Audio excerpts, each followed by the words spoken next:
Hi, I'm Lincoln Dammers with Board Game Geek. I'm here with Jeff Tidball from Atlas Games with Witches of the Revolution. What can you tell us about this? So we just announced Witches of the Revolution last week. This will be a summer release. We were hoping to hit Origins, probably not going to make it. So in Witches of the Revolution, it's a co-op deck builder. Every player has a deck that is a coven of witches. We are all cooperating to make sure the American Revolution succeeds. Oh, cool. So exactly as you remember reading about it in your history all the book. witches? Yeah, exactly so. So each game we've got 4 objectives. Those come from a random deck of different objectives. In this particular game, you and I are going to try to retake Bunker Hill and imbue the Liberty Bell with power and depose the British governor and close an otherworldly portal in Boston. So these are what the costs are to be able to do that? Yeah, so this is a recipe, and then you set out counters that correspond to the number of those icons down there. So you complete an objective once you have taken down all the tokens associated with that one. And so there's then, a time limit? Is that why it's... Since it's not that much, is it difficult to get that many It's difficult symbols? to get those down because they come down one at a time. So the way that you get the symbols off is by completing these events. So this is all the stuff that goes horribly wrong for your witch coven. They come off the deck here, they push out this way. That's awesome. It's bad news. It's bad news, I'm telling you. I think it's focusing there. Love it. Each one of these events has a recipe for finishing it. So the witch cards that we've got in our hands all have different kinds of magic that they are able to do. So there's brewing and there's familiars and so on. So each one of these has 2 different options. So this Lake Champlain is attacked. We must solve this problem. We can either use 3 enchanting symbols or 3 brewing symbols to do that. The person whose turn it is can play as many of those icons as they want. The other players can assist, but when you're an assistant, you're limited to 1 icon. So one icon from your card. So that's how you're having difficulty to get it, because you may not have enough, and especially with fewer players, it's probably much more difficult. Right. So when you're at fewer players, you can go further out in this line before you lose. Okay. So that's one of the advantages, or one of the ways that the game is balanced for multiple players. This one actually plays super well all the way down to a single player. So this has a very good solo game also. Neat. So each time you finish an event, whether we use red or green to do it, we are allowed to choose either red or green to pull down. So you pull one down, and this becomes a trophy that you sit in front of you, which is also good for once you've cleared it, game. that card's done. Yeah, once you've cleared all of them, you get some benefit. They do not need to be in sequence, and usually you'll decide based on which benefit you want sooner. So like this one lets all the players freely reshuffle. That's one of the super cool things about this game that leads to interesting decisions is the deck building mechanism. Right. It's not similar to lots of other deck builders where you just grow a deck and build and build and build.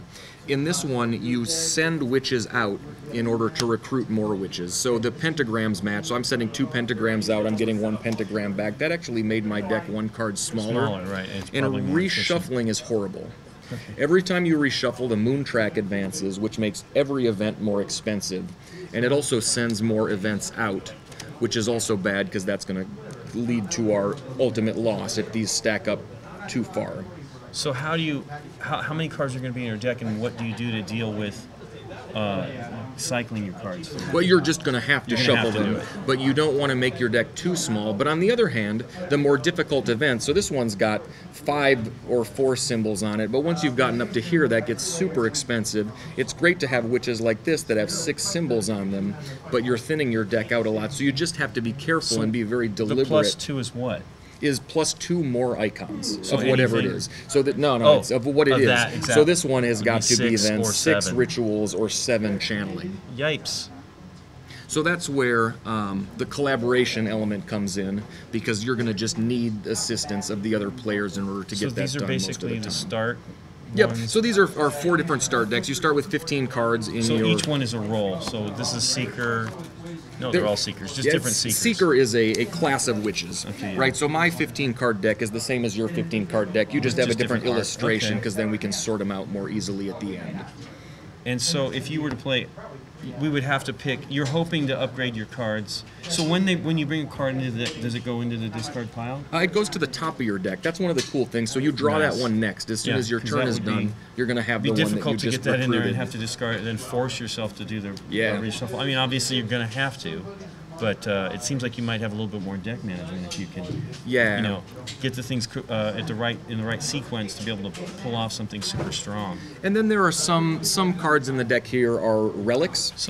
Relics are interesting because you assist with all of the icons, but it goes away forever when you use it. Okay. So there's a little bit of texture in the kinds of abilities. All of the witches also have special abilities that are unique to their class. So all of the seekers that you start with, although they are your entry-level witches, you can discard them to get a second action on your turn, which is the only way you can make progress back down, is to do a second action so you can address 2 events in a turn. So is it possible to, when you spend this, if you have 6 of these icons and you do not need all 6, say for this one, could you apply them to more than one of the cards? You can't. Darn. You can't. Come on, I don't want to shuffle. I know. Well, the moon's going to advance. The heavens turn. Yeah, I got no choice, huh? Overcoming the British is not easy business. So are the cards, are they just randomized so they could come up in any kind of fashion? Yeah. So there's not like a better version of I mean, there are better versions of cards, but it doesn't. You don't progress, you can get it early on. The only thing that is programmed about this deck is that there are 3 blessing cards that you put in the top third, middle third, and bottom third. Okay. And these are like a little bit of a respite. These cards are on a conveyor belt, so if you don't recruit them, they just get shoved back off the end.